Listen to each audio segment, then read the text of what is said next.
Anyhow, I was explaining to you the like issues. It's like on Netflix, the fact that it's like a pernicious little stealthy worm.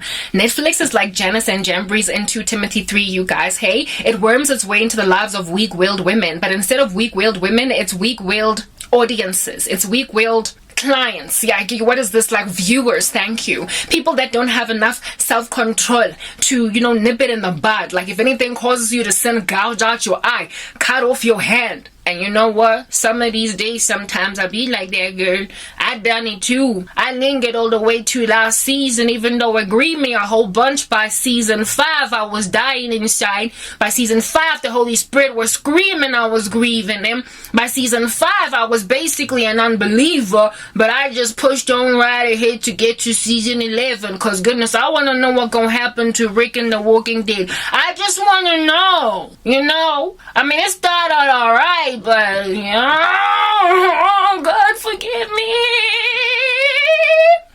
The amount of deliverance, self-deliverance you have to do after setting out a wicked show on Netflix that started out good is worth the while for you to nip it in the bud in the 7th episode of season 1, when there are 12 episodes in season 1 and there's still 3 more seasons. But I struggled. And to this day, I literally still have an issue. I should essentially just kind of get rid of Netflix on my computer. I should. But you know what? Like, I don't know. Sometimes I'm so depressed that I can't watch Christian content because I'm so disillusioned and disquieted and keep on hearing them saying, Christ is coming. The rapture is happening. Guys, just hold on. It's the last days. And I'm so exhausted to hold on that I end up just kind of like distracting my attention from all that talk with like Netflix content. I try to keep it light, but it's hard to stay light with modern day entertainment industry that's like Satan, stealthy, pernicious, starts out alright. Like I said, a married man that pursues a single woman without a wedding ring on, like keeps her deceived into thinking he's single, and then one day you find out the dude is like tied to some other female. Okay, and it becomes harder to let go then.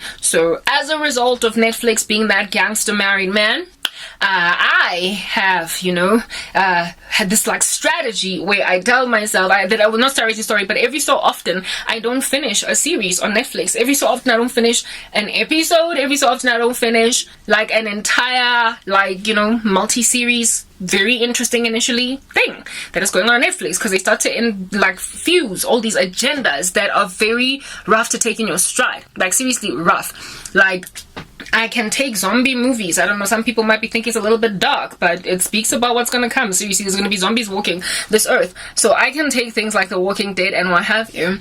I can also take shows that are just like neutral, doctors doing their jobs or lawyers doing their jobs or whatever. Just a show about a person's life. But yeah, sometimes they infiltrate. Like it doesn't have to be 50 Shades of Grey to stumble you. They infiltrate into innocent shows like a nasty agenda. It happened recently with me, and I still watched all the way up until season 4, even though by the time season 3 came I was so grieved. Like I struggle, like any Christian would, with good doctor starts out really great. This autistic doctor has this special talent and you love it because no profanity, rarely anyway, and no sex, no funny little things that people do all up in your grill, huffing and puffing. So I was like, here's a nice little show that I can watch. I'm dating outside of it. I mean, watching Unbelievers is not always stumbling, you guys. And then it got to season 3 and they started to just bring all of these agendas. And I was just like, what's going on? And they low-key kind of trying to hint that it's okay for boys to be girls and girls to be boys. They had in season, is it 3 or 4, a man that had a pregnancy that he was carrying to term because he was a trans woman or whatever. Was it a trans man? I don't know what goes what way there. Don't care to find out. And this dude was born a chick, basically. Started to transition, took hormones and everything, got his breast, a mastectomy or whatever, removed, and all that. Yeah, basically he was just walking around as a dude, and he had a boyfriend, a husband or whatever, that, he was engaged with in sexual relations with, and he was having vaginal sex with him or her, and she fell pregnant. And so it was like this LGBTQIA plus woke agenda that they're trying to push, that men can fall pregnant. You know how who's that chick in the United States, AOC, Alexandria or Ocasio-Cortez, literally it doesn't matter, and like it literally doesn't matter what her name actually is. It's like Yuval Harari Hooray.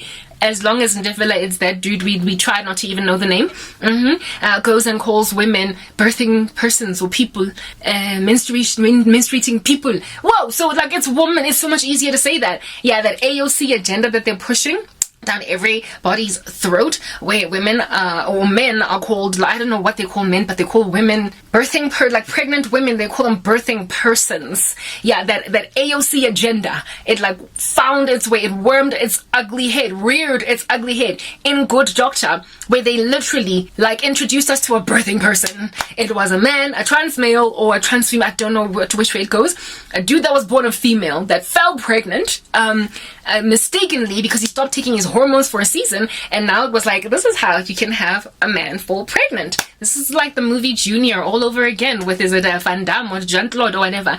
Yeah, it was funny in the days of that movie because they were not yet like shoving that agenda down our throats, but now we realize people are actually trying to make it a reality that a man can fall pregnant.